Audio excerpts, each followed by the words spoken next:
Everyone, so we're back again with Ban This Book, and we left off in part 8 where Amy Ann got caught and all of her books were found in her locker. So if you have not read part 8, you please go back and read it. It was very intense and probably a really great moment in this entire book. Probably the most intense moment in this entire book. So we start with the chapter called Busted. My parents were called in. Mom had to get pulled out of a meeting, and Dad still had on his work overalls, and his hands were covered in red brick dust. At first, I thought I was hurt or that someone had done something awful to me. They never guessed I was the one who had gotten into trouble. I was Amy Ann Allinger. I was the girl who had always did what her parents and teachers told her to. I was the girl who never complained, never spoke up, never said what she was really thinking. Principal Benwowski showed them the books, told my parents what I had been doing. My parents looked at me like they'd never seen me before. Some of these are Shelbourne Elementary Library books, Principal Benwowski said. She had them separated out of the stack on her desk, next to the grinning banana in sunglasses. They were all the books we'd taken from Mrs. Jones's office, minus the one that were checked out. Did Mrs. Jones give you these books? No, I said. I didn't want Mrs. Jones to get in trouble over this.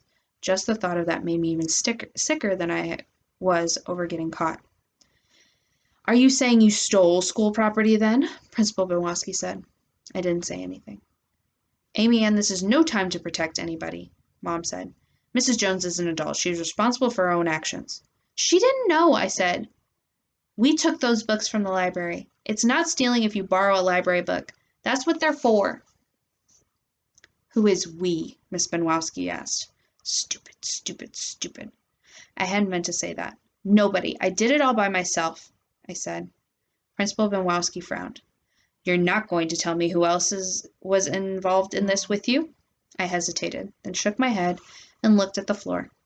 Amy Ann, Mom said. I didn't care how much more trouble I was getting into.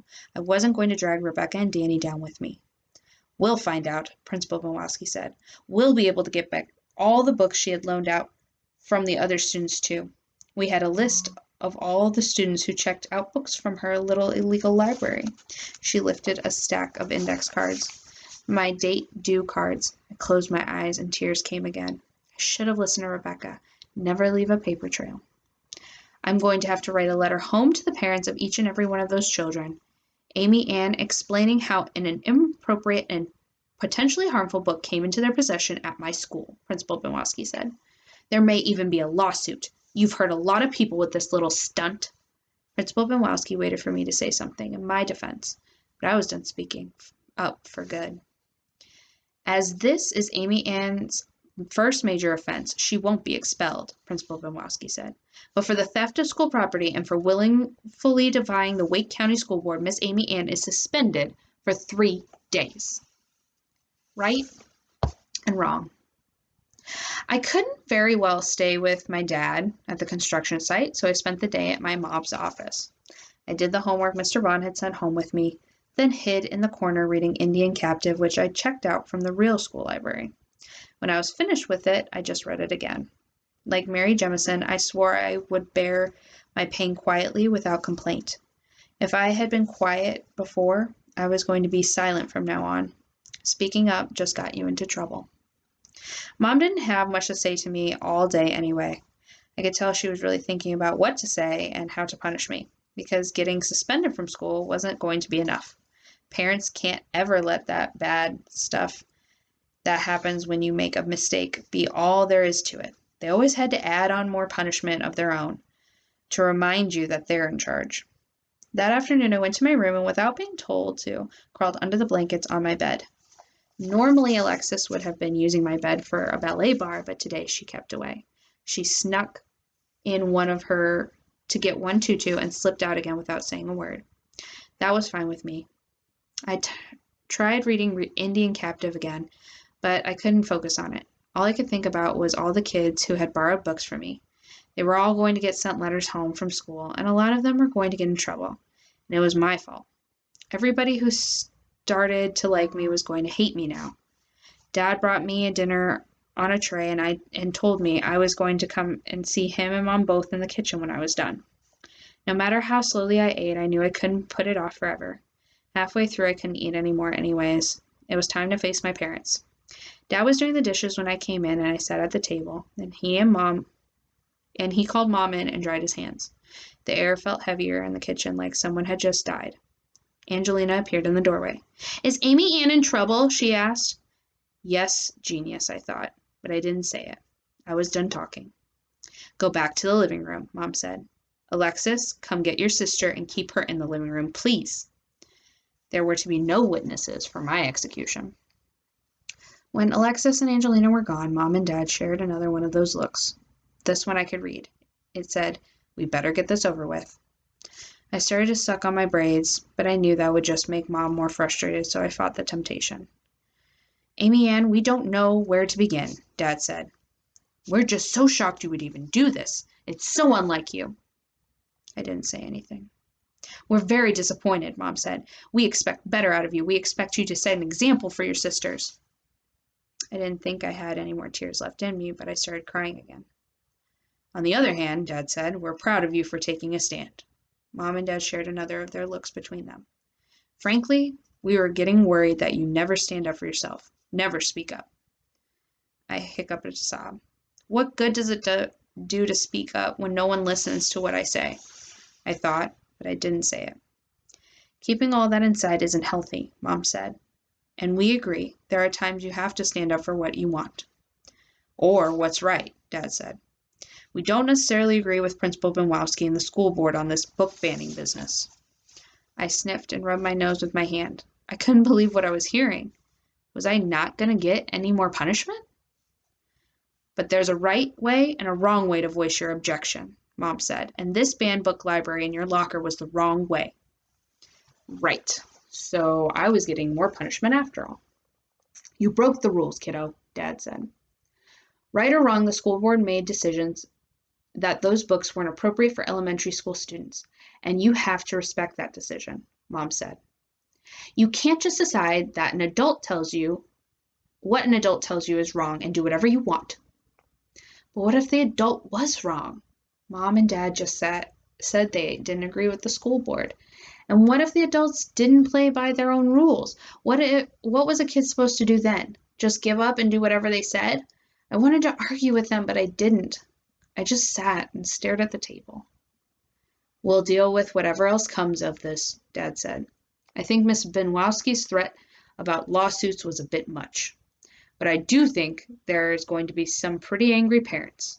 That little woman who spoke at the school board meeting isn't going to be very happy." I didn't really care how Mrs. Spencer felt, or her stupid son for that matter.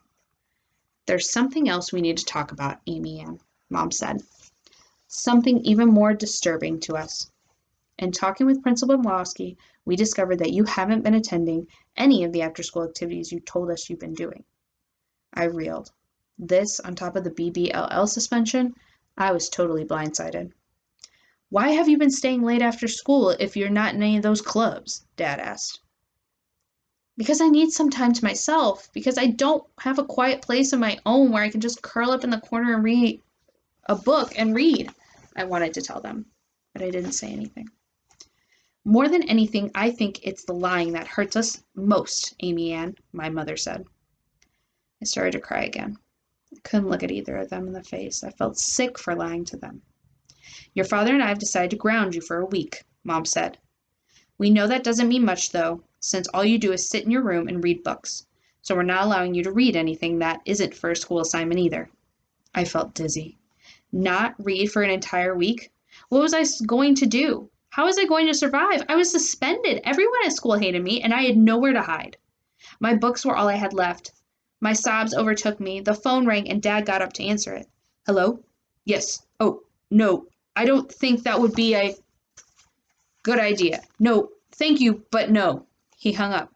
"That was the local news," Dad said. He sighed. "The story's out.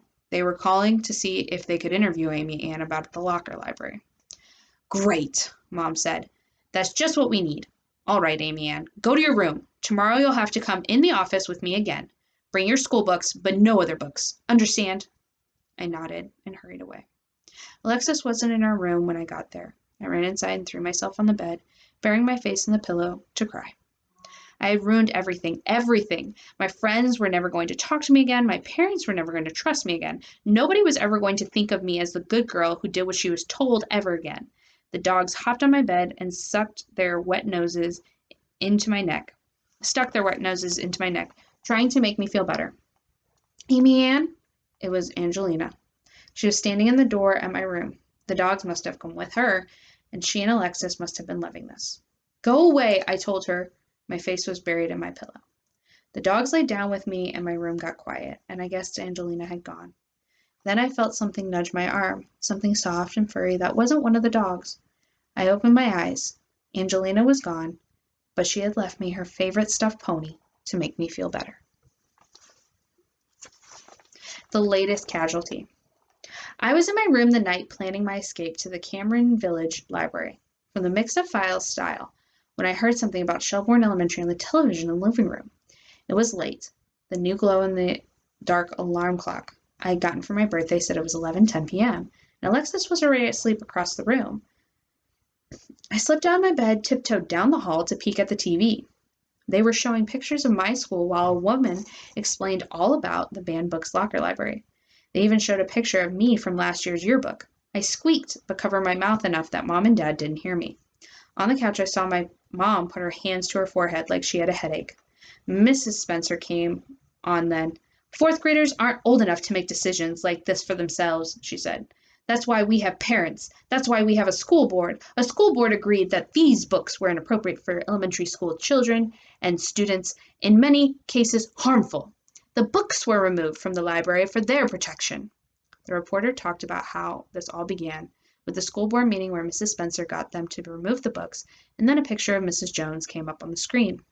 In the center of the controversy, an Shelbourne Elementary librarian, Dr. Opal Jones, who all along has maintained that the books should remain available to the students. Mrs. Jones, decked out in a blue dress with white polka dots, appeared in a recorded interview.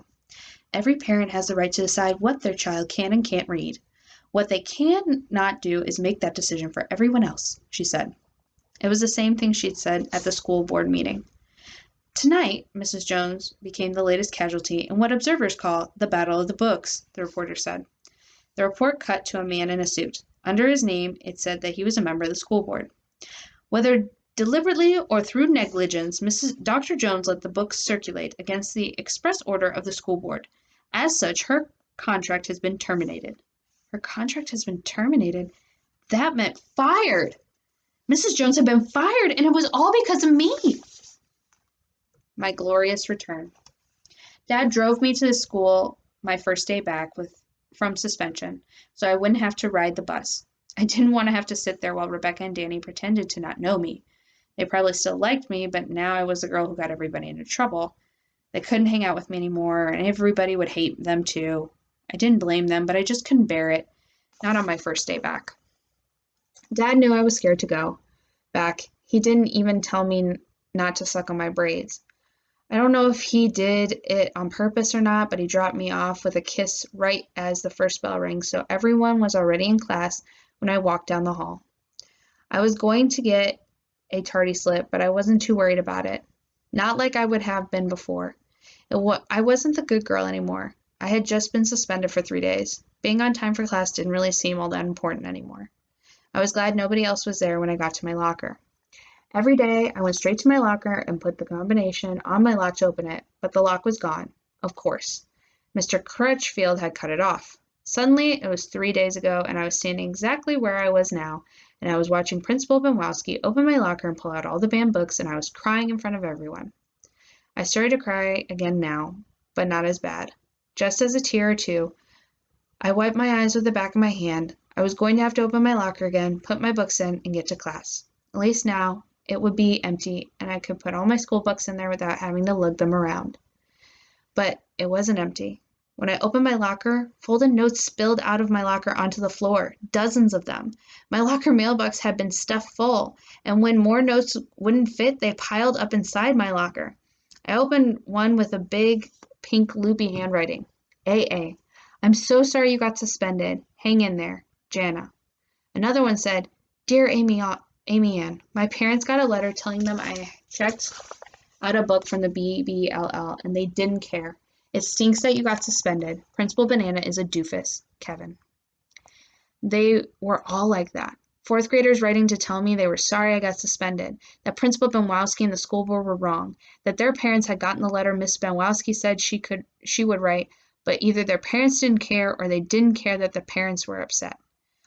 I sat on the floor and opened every one. I cried again as I read them, but this time I wasn't crying because I was sad. I was crying because everybody was being so nice. I stuffed all the letters into my locker with my books. I dried my eyes, opened the door to Mr. Vaughn's class. Mr. Vaughn was in the middle of reading out a new list of vocabulary words when every head in the room turned and saw me. Rebecca squealed, jumped up, and ran across the room to hug me. Danny came over too, but just stood nearby smiling. Everybody else broke out cheering and clapping. Everybody but Trey. I was stunned by my class's response. I was sure everyone was going to hate me. I tried to call, but your mom said you were grounded, Rebecca said. Did you see all the notes? Danny said. I told everyone the truth about why you got suspended. I didn't have a chance to answer them. Mr. Vaughn quieted everyone down and sent us to our seats. All right, he said. Welcome back, Amy Ann. As you can see, you were missed by everyone, including me. Now, if we can try to focus on our new vocabulary list, the next word is valiant. As soon as we got to a time when we could all get up and move around, Rebecca and Danny and a few other students hurried over to me. I worried that Mr. Vaughn was going to make us be quiet and separate us, but he pretended to be focused on something at his desk and not notice. Did you hear? Mrs. Jones was fired, Rebecca said. I saw your picture on the news. Danny flicked his hair at his face. I know, I said. It still hurt to think about it. Did you guys get in any trouble? Nah, Danny said. I mean, I got a letter home like everybody else, but that's it. There's going to be a special board meeting somewhere, someone else said. My mom said I can go. Me too, some of the others added. What are we going to do now? Danny asked me. What do you mean? I asked. What's next? Rebecca said. How are we going to get Mrs. Jones and all the books back? Get Mrs. Jones and all the books back? How is that even possible? And how on earth did they think I would know the answer? It was over. The BBLL was finished and so was I. But I didn't say that. All I said was, I don't know. We'll just wait till Helen comes, Danny said. Then they'll be sorry. We don't have to wait till Helen comes, Rebecca said. We've got Amy Ann. Mr. Vaughn coughed, which told us it was time to get back to doing some real work. Rebecca and Danny smiled at me as they left, which made me feel even worse. What was everybody going to think of me when they realized there was nothing I could do? That there was nothing any of us could do to fix everything? I looked up and saw Trey watching me from across the room. My fists clenched, my face got hot.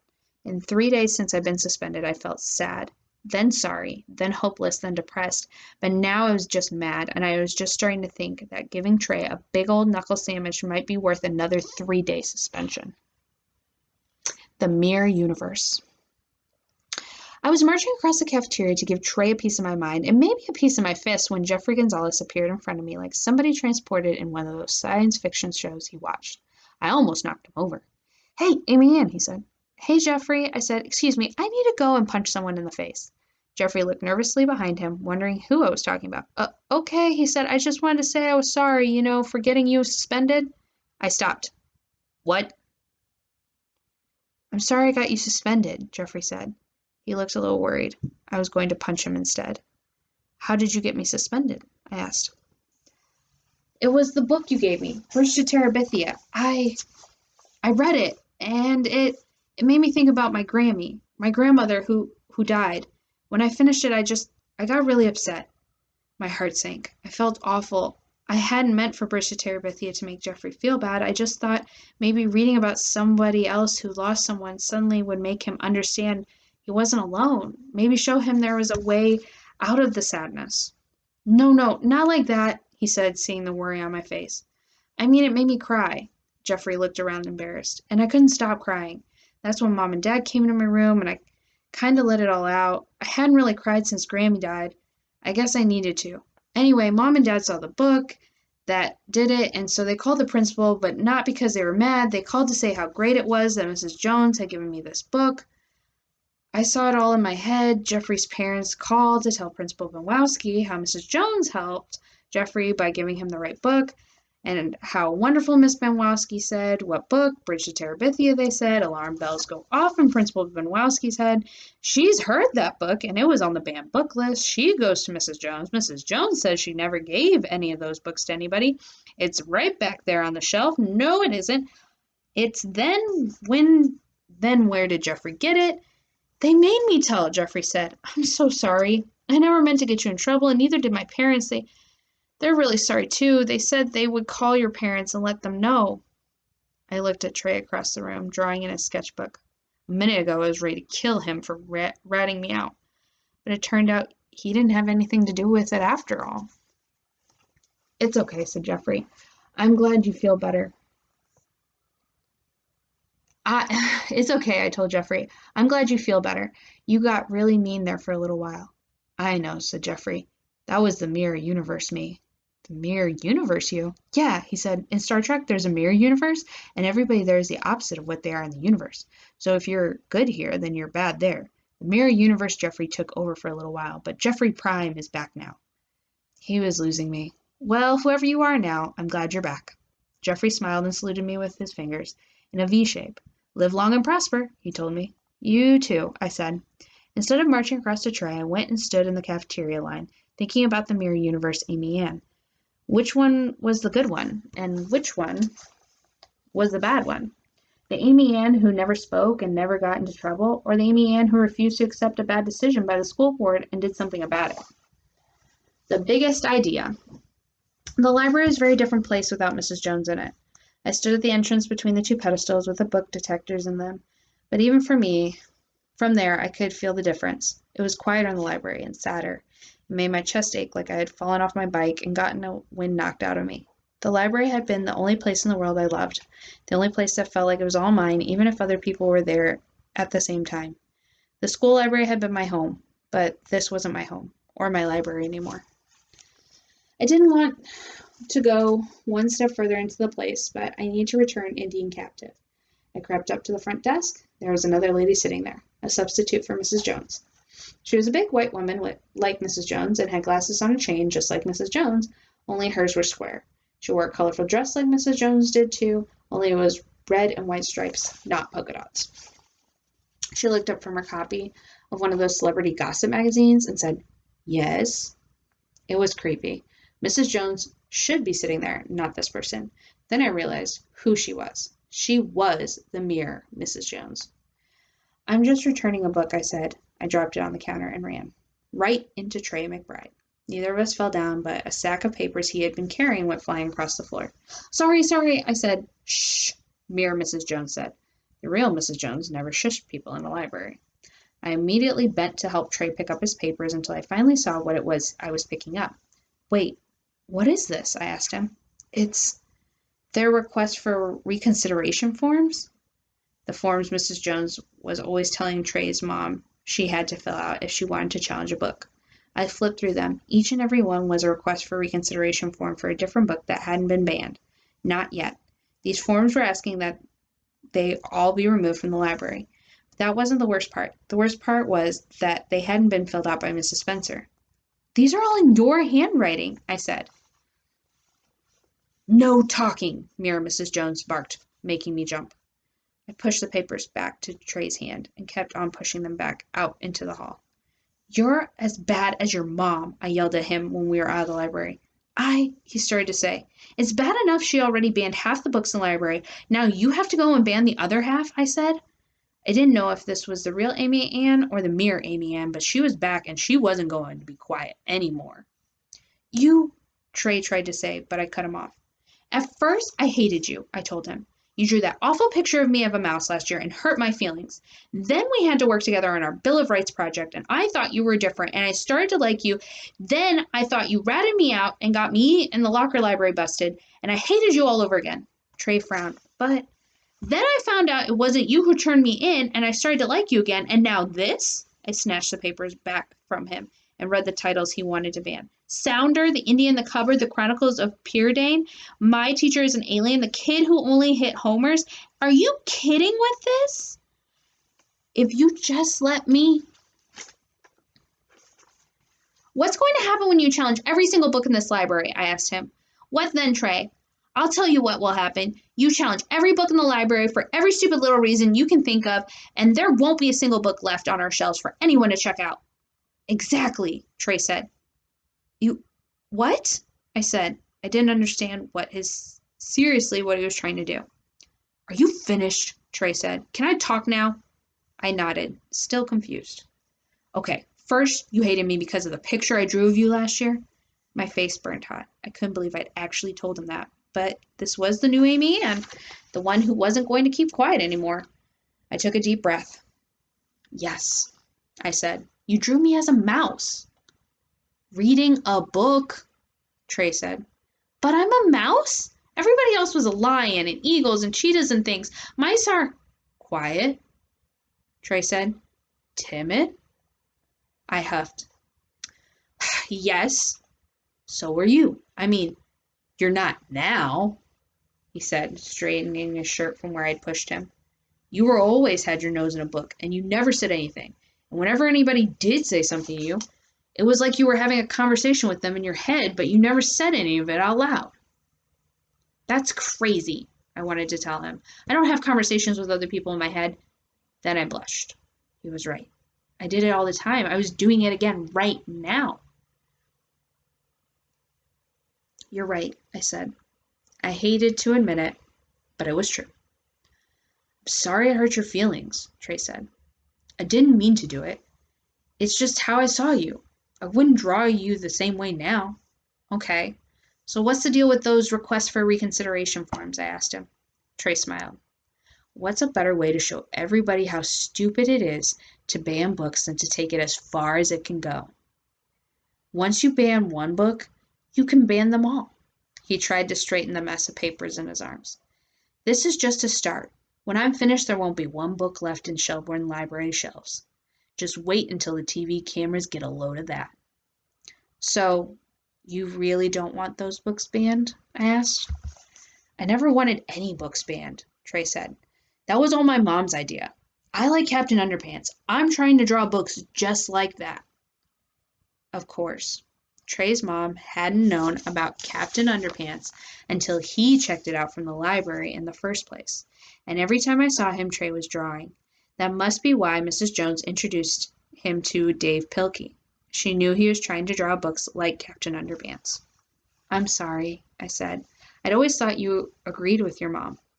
So did everybody else, Trey said. I nodded to the forms in his hand. If you do this, if you get all those books banned, everybody's going to think you really do agree with her. Trey shrugged. Doesn't matter now. Everybody already hates me because of her. I felt awful. I'd done the same thing, blamed him for what his mom was doing.